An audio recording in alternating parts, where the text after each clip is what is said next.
صدر CBA زبیر احمد خان اور general secretary Shaheen Iqbal Khan نے Sui northern gas pipe line limited کی انتظامیہ کے ساتھ کامیاب مذاکرات کر کے ملازمین کی مختلف کیٹیگریز کے لیے 28, 24 اور 32% ایگریمنٹ منظور کروا لیا، جس کی خوشی میں آج جنرل سیکرٹری شہین اقبال کے حجرے میں ختم القرآن اور صدقہ دیا گیا، جس میں PTI ضلعی رہنما اقبال نبی، چیئرمین ضلع لکی مروت صلاح الدین خان، چیئرمین بنو ہمایون خٹک نور علی شاہ، سپرڈنٹ سیٹ شریف اللہ خان، ADC حمید اللہ خان، لکی حافظ نے شرکت کی۔ اس موقع پر میڈیا سے بات چیت کرتے ہوئے شرکاء نے کہا کہ ہم صدر زبیر احمد خان اور شہین اقبال خان کے مشکور ہیں، جنہوں نے Sui northern gas pipe line limited کی ملازمین کے لیے شاندار ایگریمنٹ منظور کروایا۔ یہ جو پروگرام ان لوگوں نے ہمارے حجرے پہ ارینج کیا ہے، قربانی کی ہے اور ختم قرآن ہوگی،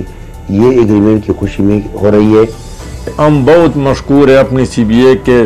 وہ جو ہے نا زبیر احمد خان، شاہین اقبال، مروت صاحب، خان پسند صاحب، جتنا ٹیم ہے جنہوں نے رات بھر کے جو ہے نا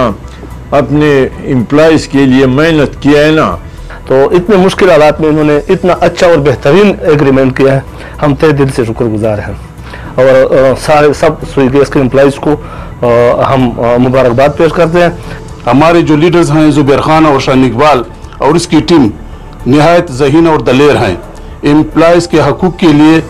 اپنی مشن سے پیچھے نہیں ہٹتے۔ سوئی سدرن گیس کے ملازمین کے لیے 7 ارب روپے کا ایگریمنٹ منظور کرنا زبیر گروپ کی ایک بڑی کامیابی ہے، جس سے تمام ملازمین کے چہروں پر خوشیاں بکھر گئی۔ کیمرہ مین سفیر اللہ کے